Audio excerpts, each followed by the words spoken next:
शुक्र किया एक तरह से, क्योंकि बहुत ज्यादा बीमार थी और बहुत ज्यादा तकलीफ भी थी, सफरिंग बहुत थी। तो फिर 97 में मुझे जब अटैक हुआ अस्थमा का, तब तो डॉक्टर्स ने भी जवाब दे दिया, और ऊपर से नीचे तक मेरी स्किन एकदम ऐसे हो गई जैसे कुछ समझ नहीं आया एकदम क्या हो गया, और वहां ब्लड था, पस था, ऊपर से नीचे तक।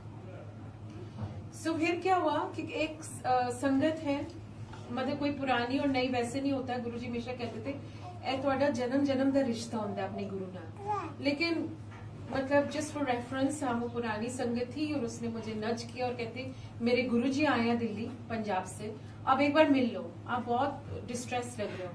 तो मैंने कहा नहीं मैं नहीं अब जाती, मैं बहुत गुरु और बाबा के पास जा चुकी हूँ, और पंडितों के पास, एस्ट्रोलॉजी के पास, टारो कार्ड रीडर के पास, अब मुझे बहुत हो गया। तो कहती एक बार चल। तो वही हुआ कि जैसे बुलावा था, एम्पायर स्टेट में बैठते थे गुरुजी, छोटे मंदिर में जो हम बोलते हैं, और वहां बैठे हुए थे वो, और वो लड़की बोली कि तूने ना 6 बजे जाना है संगत शुरू होने से पहले, तो मैं तुझे ले लूंगी और तुझे ले चलूंगी। जैसे हम अंदर गए छोटे मंदिर में, गुरुजी अपनी गद्दी पे बैठे थे, और ऐसे लग नहीं रहा था कि वो नॉर्मल कोई ऐसे नहीं थे गुरु। उन्होंने शॉर्ट्स पहनी हुई थी, टी शर्ट पहनी हुई थी, ट्रेनर्स पहने हुए थे, और अपनी वॉक करके आए थे अभी। और लेकिन उनका चेहरा ऐसे था जैसे कोई चांद हो, चाहे you know it was like glowing. तो जैसे मैंने मत्था टेका, मुझे एक खुशबू आई जैसे रोजेस की खुशबू होती है, बहुत बहुत ही मीठी खुशबू थी। और जैसे मैंने मत्था टेका, मुझे पहली बार लगा कि जो मैं भटक रही थी, कभी किसी गुरु के पास, कभी किसी पंडित के पास, मेरी भटकना बंद हो गई, और मुझे लगा कि मैं सचमुच पहली बार सही जगह आ गई, क्योंकि आत्मा को पता होता है कि क्या सच्चाई है। और वो मैंने जैसे मत्था टेका, गुरुजी ने कहा तू रोज आना है और रोज लंगर खाना है ना। वो सितंबर 97 की बात है, अक्टूबर 97। मुझे गुरुजी हमेशा अपने पास यही बिठाते थे, बिल्कुल यही, क्योंकि मेरा चेहरा इतना खराब था, कोई लंगर खाने को तैयार नहीं था। जो बाद में गुरुजी ने बताया कि तेरे नाल तो कोई लंगर खाने को तैयार नहीं सी, तो मुझे बिठाते थे, और यही मेरा अस्थमा अटैक शुरू हो गया। अक्टूबर चेंजिंग सीजन होता है दिल्ली में, आपको पता ही होगा। तो मैं बैठे बैठे मुझे सांस मेरा रुक गया, और I started turning black and blue. और मैंने कहा गुरुजी मुझे जाने दीजिए, मुझे हॉस्पिटल चाहिए। अब ये आपके लिए बहुत बहुत जरूरी ये बात है, क्योंकि आप ये सुनिए कि कैसे गुरुजी ने मुझे ठीक किया। तो गुरुजी एकदम कहते हैं चुप करके लंगर खा। तो मैंने कहा गुरुजी वैसे तो अभी कुछ पानी भी नहीं पिया जाएगा, मैं नहीं खा सकती हूँ, ना ही पी सकती हूँ कुछ, मुझे जाना है। तो मैंने रोना शुरू कर दिया, क्योंकि गुरुजी ने फिर डांटा, कहते अगर तू ठीक होना है कि तू चुप करके लंगर खा ले, अयो तेरी दवाई है। तो ऐसे गुरुजी आई नीड स्टेरॉइड्स, मुझे स्टेरॉइड्स की आदत है, हर चेंजिंग सीजन में लेती हूँ, मुझे पता है वही मेरी दवाई और मैं ठीक हो जाऊंगी। कहते अपना लॉजिकल माइंड नहीं लगाएगा, जब तो अपनी बाहर जूती उतार दी, अपनी बड्स उतार के आया कर, अयो तेरी दवाई है, अयो तेरे स्टेरॉइड्स है। तो मैंने फिर एकदम इतना रोई। तो वो जो साथ में संगत बैठी थी कहती आप चुप करके खा लो। मैंने खा लिया, जैसे मत्था टेका, मन ही मन मैंने बोला मैंने अब यहाँ कभी वापस नहीं आना, क्योंकि गुरुजी को समझ ही नहीं आई। तो गुरुजी एकदम मेरी तरफ देखे कहते हैं चाह तेरा अस्थमा ठीक किता, तेरा कल्याण होया, जयश कर। तो मैंने कहा यार मन में सोचा ये कैसे हो सकता है, यहाँ से मैं सीधा हॉस्पिटल जाऊंगी। तो फिर गुरुजी ने फिर जवाब दिया वर्बली, कहते कि जा उन्हें आराम नाल जाके कार सोई, तेन कोई हॉस्पिटल की जरूरत नहीं है, तेरा अस्थमा ठीक हो गया। मैंने सोचा मन ही मन, हमारा लॉजिकल माइंड तो हमेशा ही इंटरवीन करता है कि ये कैसे हो सकता है। पर वाकई मैं घर गई और मैं आराम से सोई, मुझे कोई अस्थमा नहीं। और फिर काफी चेंजिंग सीजन आए और गए। मैंने पहले सोचा ये शायद इत्तेफाक है कि मुझे नहीं हुआ, लेकिन कोई इत्तेफाक नहीं होता गुरुजी के दरबार में। जब आप आते हो तो मुझे कभी वापस हॉस्पिटल में कभी नहीं गई दोबारा अस्थमा के लिए।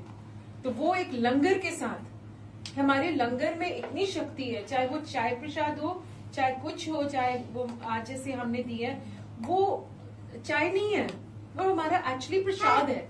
जो आपको आलू गोभी दाल, मुझे याद है मैं लड़ रही थी गुरुजी से, कहती थी कि गुरुजी ये तो आलू गोभी दाल है, इसके साथ मैं कैसे ठीक होंगी। तो गुरुजी कहती लॉजिकल माइंड नहीं अप्लाई कर, सोच नहीं ज्यादा, चुप करके खा ले, ये तेरे स्टेरॉइड्स है।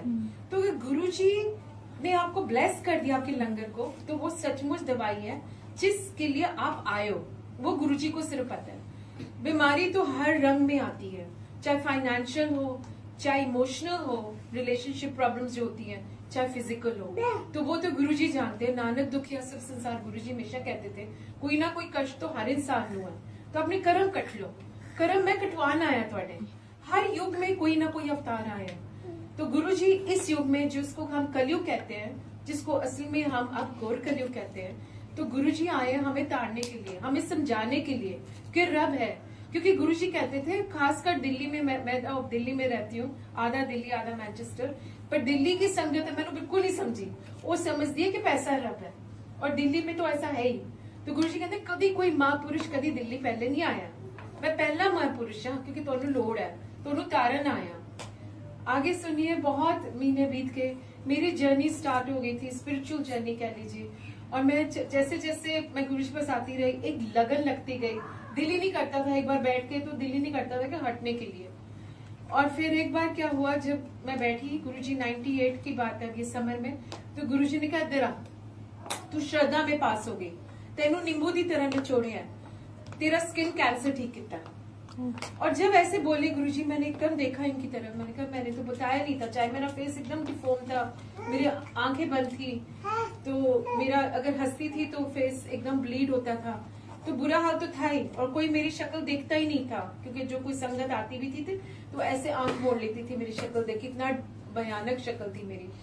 तो गुरुजी ने कहा कि फिर आगे जो बोला उन्होंने वो बहुत हैरानी वाली बात थी। Excuse me. कहते हूं तू आईने को ना डरिया कर, आईने में शक्ल देख और बत्ती ना बंद किता अगर बाथरूम की।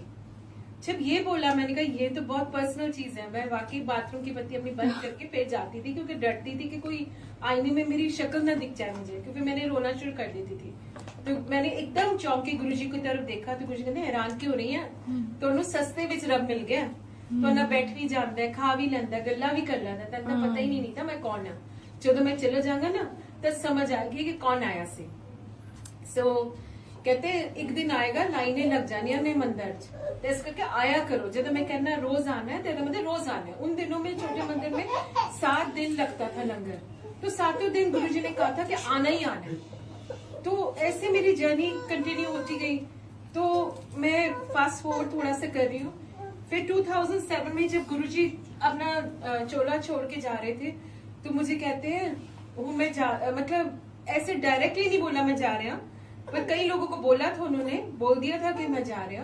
कहते तेरी सेवा है सत्संग करना और संगत जोड़ना। तो मैंने बड़ा सीरियसली ले लिया वो, क्यों कहते वही तेरा काम है, वही तेरी सेवा है। 3 चीजें हमेशा बोलते थे, कहते थे गुप्त सेवा करो, गुप्त पाठ करो और गुप्त दान करो। मतलब दिखावा नहीं होता, रब नू प्यार करना, रब नू पाना एक दिखावा नहीं है। तो मन ही मन थोड़े अंदर ही अंदर मंत्र जाप चलते रहना चाहिए, और मंत्र जाप यही है गुरुजी ने जो दिया हुआ है आजकल के कलयुग में।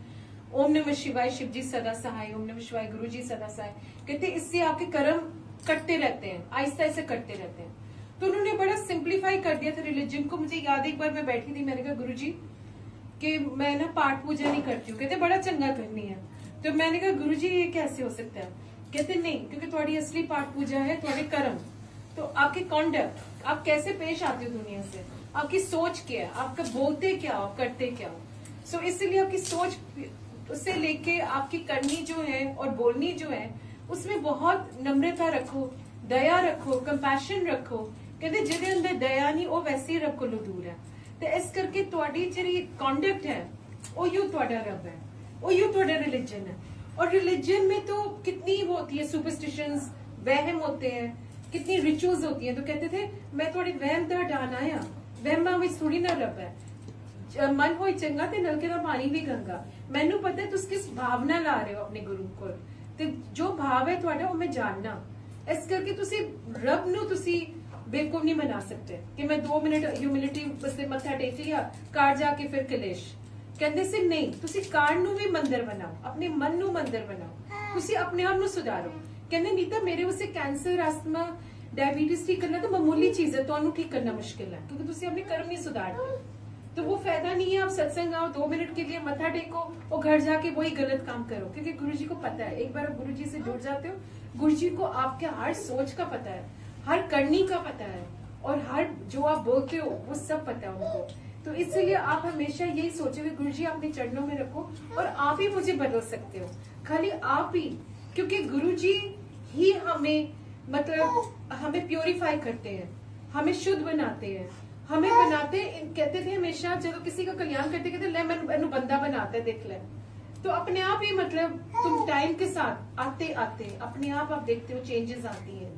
तो गुरुजी इसलिए कहते थे सत्संग करना और सत्संग जाना बड़ा जरूरी है, तुझे बस आना है, हाजिरी लगाया करो, एक रेगुलरिटी, एक थोड़ी कंसिस्टेंसी होनी चाहिए सत्संग में। जैसे वंस अ मंथ रख लिया, ताकि ये नहीं कहते थे डॉक्टर को भी जानते हो बीमारी वास्ते तो रेगुलरली जानते हो ना, ऐसे नहीं एक बारी गए हो फिर नहीं गए। इस करके रब को जो जानते हो, it's a journey of the soul. तो ये जो जर्नी है, ये तो जो आपकी ये रास्ता है, ये रेगुलर होना चाहिए। जैसे सत्संग भी अब आप जहाँ देखो कम से कम वंस अ वीक करते हैं या वंस अ मंथ करते हैं, तो आप हिम्मत करके आप रेगुलरली क्या करें, क्योंकि इसमें आपकी मेहर है, इसमें ही आपकी भलाई है, क्योंकि वो फिर गुरुजी से आप जुड़े रहते हो।